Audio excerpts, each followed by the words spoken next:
We truly live in a strange time, dear viewers. Hardly anything seems sacred anymore. Our modern day Greek gods and goddesses, the grand stories so epic in scale that sparked life into the ideas and characters so timeless and memorable that we can recite their stories like a prayer. These ideas, these concepts, nothing's safe anymore. There is a pestilence upon this land. Nothing is sacred. Within the past few months, the plague of modern day tropes and rewrites and Hollywood scourges have claimed yet another hero, with word that J.J. Abrams now seeks to alter the identity of one such hero, Superman, by making mild-mannered reporter Clark Kent black. To call this a disservice is a bit of an understatement, because I do believe that J.J. Abrams is missing the point entirely with Superman. His is not a story of racial injustice, it's about a god trying to fit in with mankind.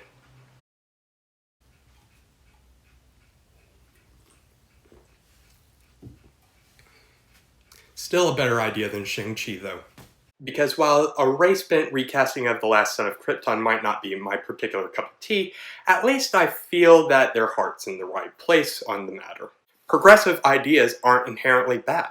They can just be poorly executed. But on the other end of the spectrum, it's easy to look at Shang-Chi and the 13 Ghosts of Scooby-Doo and think that Marvel is trying to do for the Asian demographic what Black Panther did for the African audience. However, this is where things fall apart upon a closer look, and what we wind up seeing is the very crux of my issues with the MCU, and that is all a big fucking joke. It's a joke. It's all a joke. Granted, the joke is that Shang-Chi and 6 silly snakes slithering sideways is less the baseball bat to the gonads, a mood killer that is your typical Marvel humor, Oh, motherfucking! and requires a bit more thinking to grasp. You know, dear viewer, I remember the moment when I first heard that Shang-Chi and the Legend of the Ten Rings was announced. Oh, how things were different back then. This will be the only time I'm ever giving this movie the dignity of calling it by its proper name, so savor it.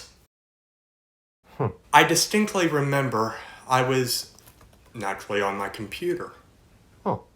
So Disney and Marvel are actually doing it. They finally hit the bottom of the lake, if they're going this far. And then my mind shifted to, But didn't they just do this with Black Panther? then I was like, Surely they're not trying to do this with their investment, are they?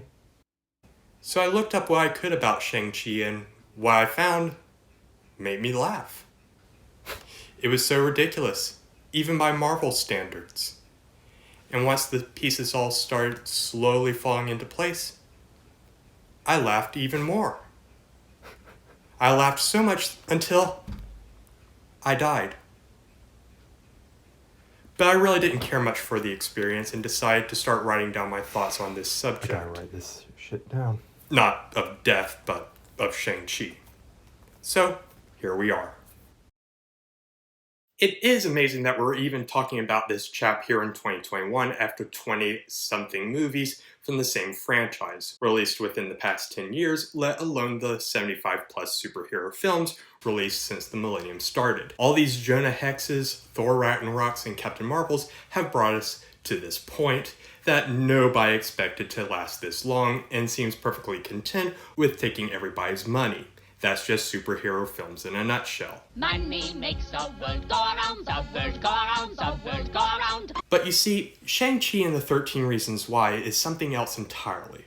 Something so fucking ridiculous that it has to be observed closely in its natural habitat without running the risk of any outside influence corrupting its already ridiculous premise that I refuse to take seriously. And what better place to start than Mr. Chi himself? Shang-Chi once roamed the pages of comic books several decades ago and has the unique distinction of being the child of one such races. Shang-Chi once roamed the pages of comic books several decades ago and has the unique distinction of being the child of a racist stereotype, the Fu Manchu. It was the 70s, people. It was a long time ago. Things were different back then. Marvel actually thought this looked serviceable for Captain America.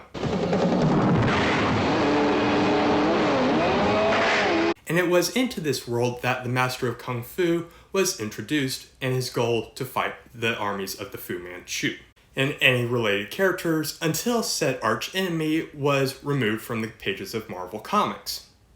Not because of the racist connotations or backlash thereof.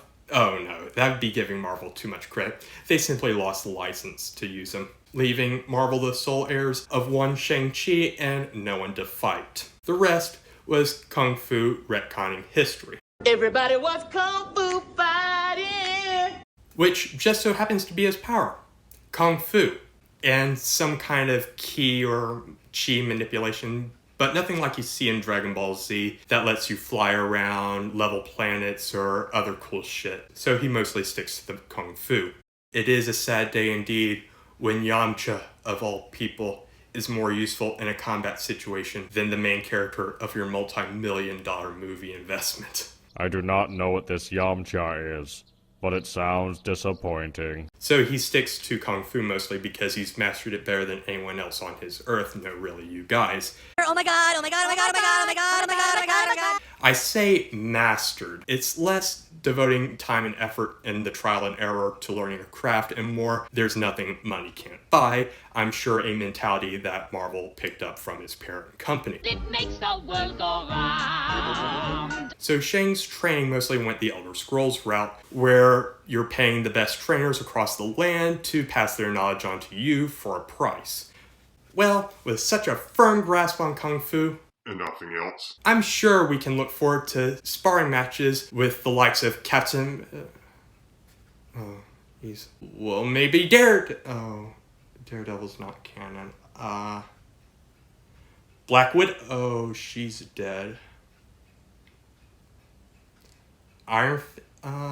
Still not canon. Maybe Shang-Chi's the master of Kung Fu because everyone else is either A, out of commission, or B, Chadwick Boseman, and I guess he's the only one that knows a form of martial arts left in the MCU. But why Kung Fu, Mr. Chi? If we're going for lesser-known practices, then you're at the wrong end, buddy. When the name of your style is included in the name of Kung Fu Panda, maybe not as mystifying as you once thought, or maybe his father is just a huge Jack Black fan. I mean, I've seen Stranger, but it just seems to me, if we're going to put up with a guy whose power scheme revolves around punching and kicking, then maybe a practice less cliched might have been in order, especially in this day and age. Whoa. But at least Kung Fu has a somewhat funky disco beat based off of it that isn't so much catchy as the musical equivalent to wedging a pickaxe into your skull. Everybody was kung fu fighting.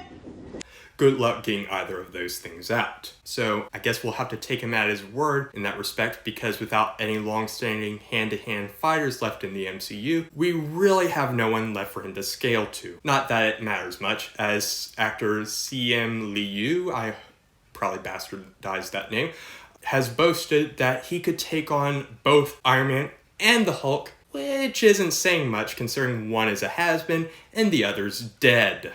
Alas, poor Shang-Chi, destined for irrelevance the moment the phrase R-rated Mortal Kombat was announced. And while we're on this subject of people beating each other to death with their bare hands, kinda feels out of place in the MCU to bring forth a character whose powers and abilities are so seemingly limited considering what's going on around him. I mean, don't get me wrong, mastery of Kung Fu is impressive, but when you take into account that, say, Batman knows 127 different martial arts, Captain America is experienced in at least 50, Black Widow knows at least 8, CW's Green Arrow knows at least 12, Deadpool, Deathstroke, Daredevil, Iron Fist are all well versed in multiple forms of hand-to-hand combat, and Shang-Chi managed just the one. Now you're starting to ask, was that money well spent? Because variety is the spice of life. Mix up combat styles, throw your opponents off guard. Kung Fu has its uses, and it can be very effective against an unarmed Maori warrior. Get a treat out of the jar if you get the reference. But again, you're introducing this fellow who relies primarily on his hands and feet for combat into a world that we've already established has lasers, plasma-based weapons, magic, reality warping, Jesus Metal, and Captain Marvel. Slowly, the idea of fisticuffs seems more and more of a niche idea than your typical Yu-Gi-Oh deck. It's good for some instances, but once given a little distance then any advantage Mr. Kung Fu Master would have had would be moot at best. But apparently Shang-Chi has full control over his muscles in his body, both voluntary and involuntary. He can control his blood flow, regulate his own heartbeat, and even has control over his nervous system to numb pain. Impressive, yes, but he's facing stiff competition from Reese, who can turn his own brain off. Watch. You can't just turn off your... Leonard's mother, who can control her own orgasms. Yikes. And Dwight Schrute, who, by his own admission, can raise and lower his cholesterol levels. And superior brain power.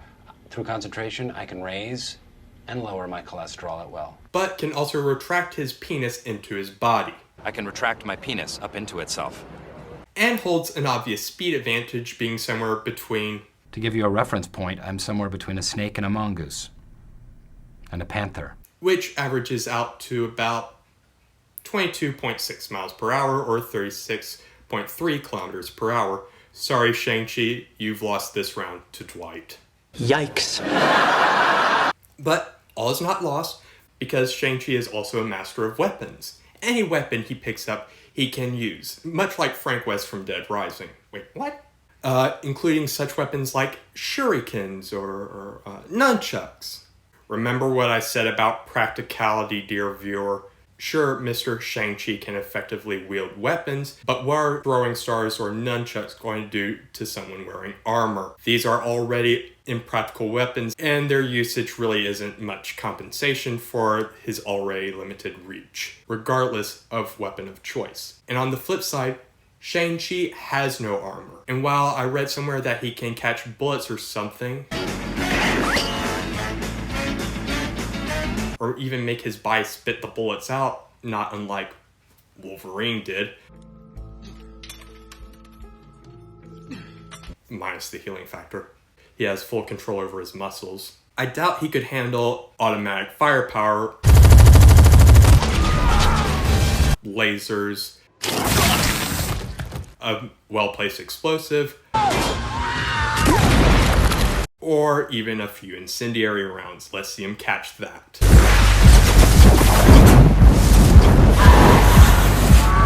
Or maybe he could, or maybe he can't. Pardon my ignorance, I never thought I'd find myself in this situation. And Shang-Chi isn't exactly the top pick for your birthday parties, if you get my drift. Quite honestly, we wouldn't even have this conversation if he was simply relegated to a Disney Plus series or to a Netflix run, which is actually the perfect platform for a character like this, when you think about it. Each of the defenders were these hand-to-hand fighters that each prowled their own section of New York City, and you know what? It was wonderful.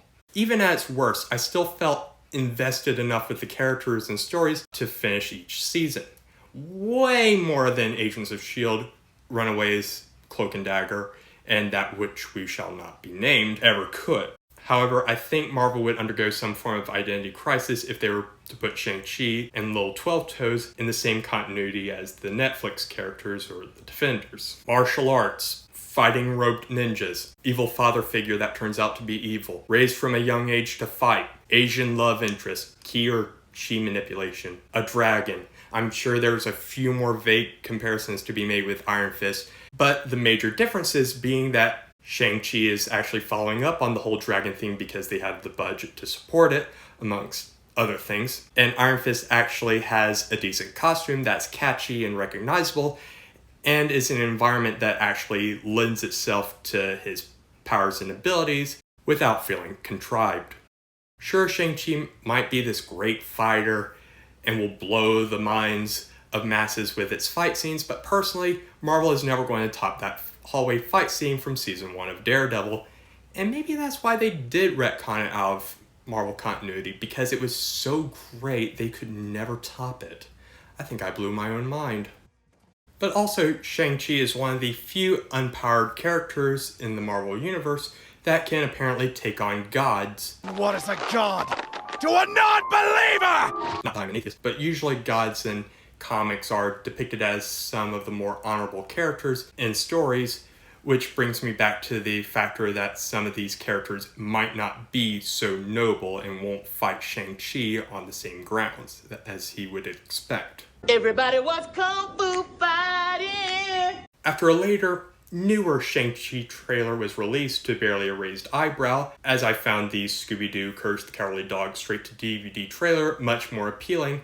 Having said that, holy shit, Courage the Cowardly Dog meets Scooby-Doo. Not since Cartoon Network's Scare-a-thon did I think I'd see these two meet once more. Look for it on digital and DVD. What nostalgia. But all this talk about canines has probably gotten Shang-Chi's mouth to water, if only slightly. Coming soon to a wet market near you. Now I'll never get to sleep. Don't tempt them. And I can't believe it only took this long to take a jab at Chinese culture. Aren't we progressive? However, where seeing a Scooby-Doo Courage the Cowardly Dog crossover is a concept that most people didn't know they wanted until now, Shang-Chi is a film that most people didn't want, but are now stuck with. And much like an 88-year-old stripper, the more they reveal about themselves, the more disgusted I am and want to look away. Case in point, The Mandarin. You know, the biggest letdown to hit theaters until Disney acquired Star Wars. Bloody hell, bloody hell. The very pinnacle of Iron Man villains, aside from his crippling alcoholism and Iron Man 2. The guy we had our expectations so unsuccessfully subverted in favor of some other guy being the villain. I am the Mandarin! We're finally getting him on the big screen after years of disappointment and contempt from the side of the fans, and Not impressed. First of all, the collection of bracelets that we see on this guy's arms, these are in fact the infamous rings of power that made the Mandarin the Thanos of his time. Each one was unique, crafted with alien technology that allowed him to achieve feats like make fire, manipulate thoughts, or even fucking disintegrate people on an atomic level. These powers were contained in 10 rings and made the Mandarin one of Iron Man's greatest foes. So leave it to Tony Stark to outsource his problems to China.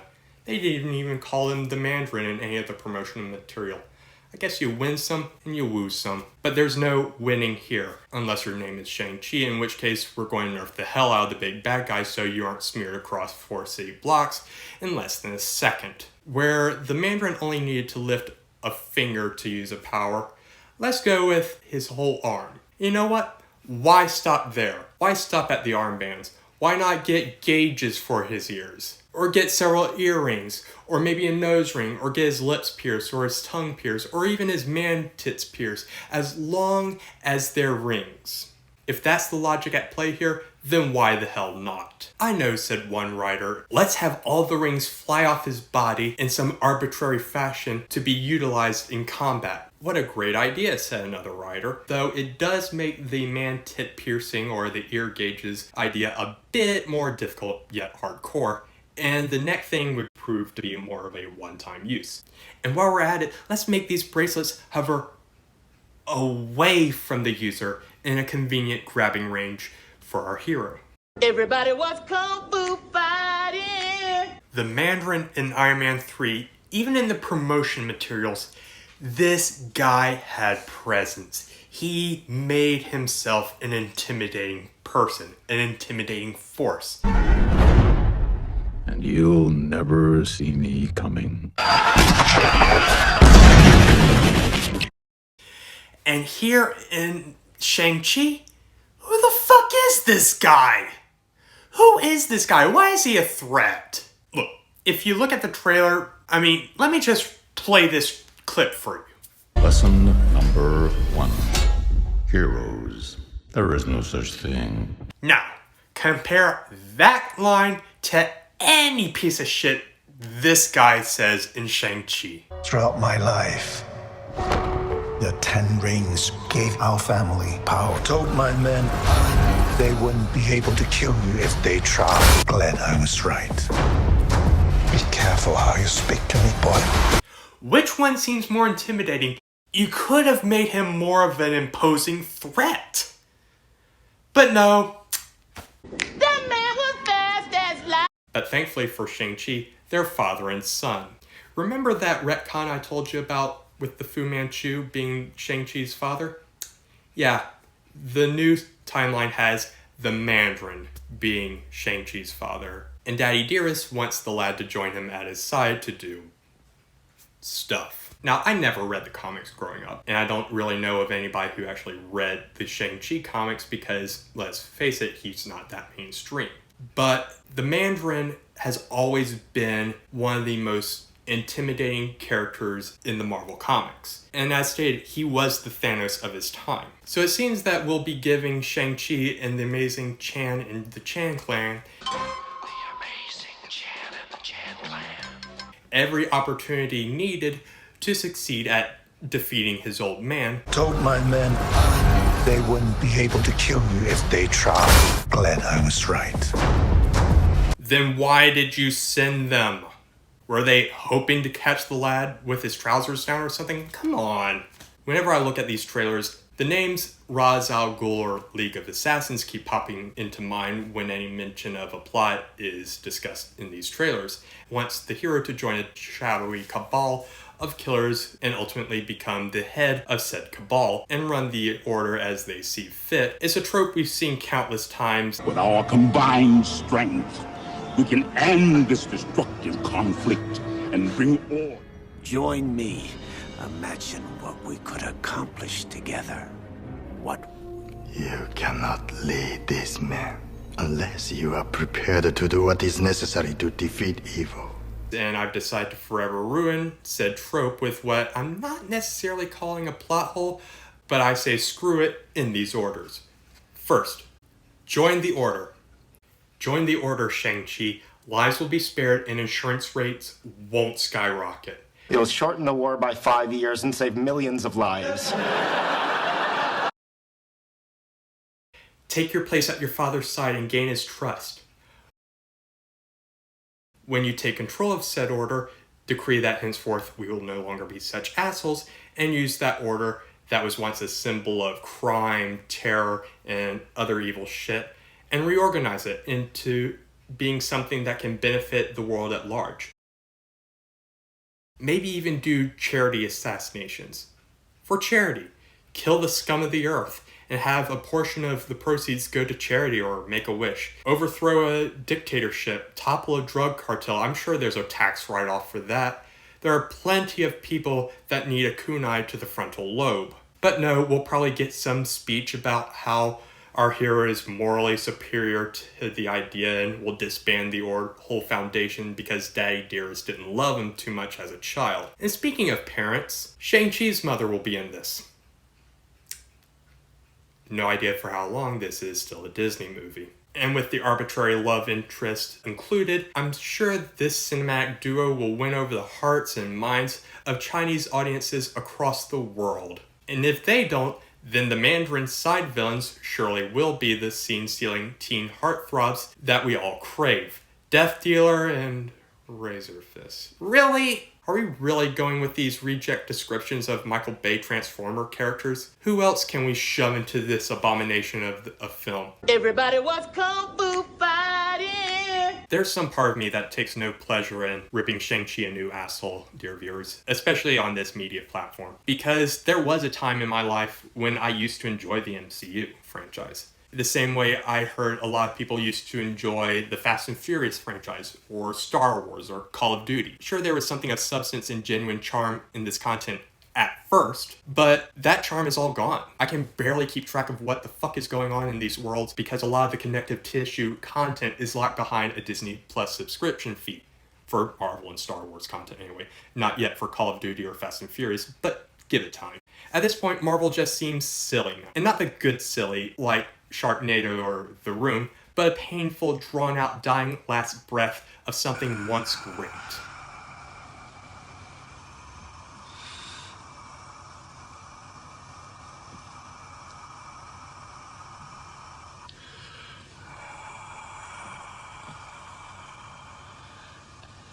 I hardly recognize Marvel anymore. All this in the vain attempt of making money by exploiting tokenism and nostalgia from every facet of a fictional comic book world. As stated, nothing seems genuine or safe anymore, which is my overall view of the MCU, nice rhyme by the way, as it stands today. That's just a means to generate money and little else. We live in this society that feels the only way to have your particular walk of life validated is to have some superhero movie made with you in mind, regardless of quality. Only then can we hold our heads up high with some semblance of pride in our eyes and truly face the world. Is this really what people are getting from these movies?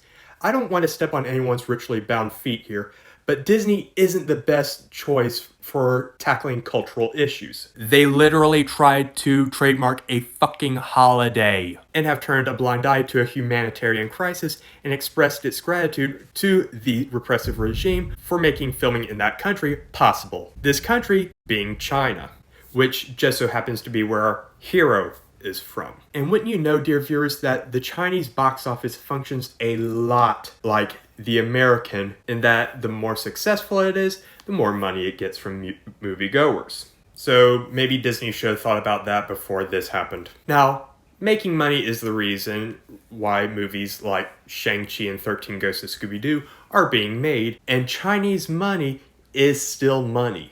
Money, money, money, money, money, money, money, money, money, money. The only problem is that China only allows 34 films to be premiered in its theaters from the outside and reasonable world, and only the censors of China deem appropriate for its audiences. What comes next I can only describe as if Hollywood and Toddlers and Tiaras had some horrible hellspawn where films had to practically whore themselves out to appease the censors, and even then, there's no guarantee that these films will be approved. And that's why Shang-Chi is here, and no other reason, to appease the Chinese fan base. If this wasn't the case, and Disney actually did give a shit about cultural or racial representation, then they wouldn't have whitewashed the Ancient One in Doctor Strange, regardless of consequences.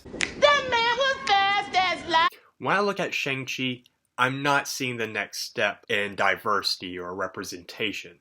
Far from it, actually.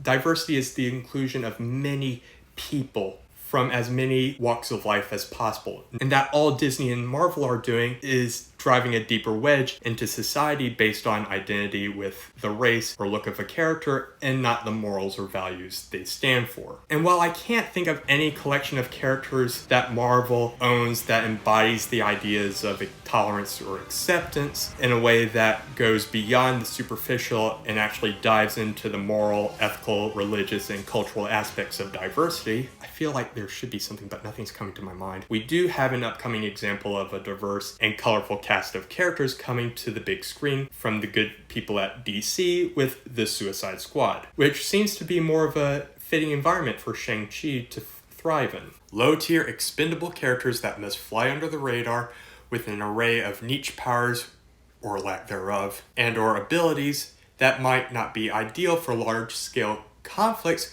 but are more suited for street-level threats, and the assurance that one way or another, at least someone's mind will be blown in the process.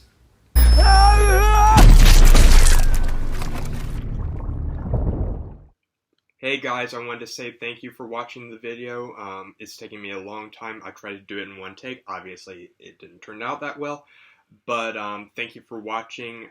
I had to cut out a lot of content, a lot of ideas, to just keep to the point and just hammer on this idea with Shang-Chi and the world, this culture we're introducing this character to and why we're introducing him. So if you like what you saw, please like, comment, subscribe, share this video with others. Let me know what you think. If you have any comments, thoughts, or concerns, please let me know. And until then, I look forward to hearing, or I look forward to making more videos in the near future. Have a great day.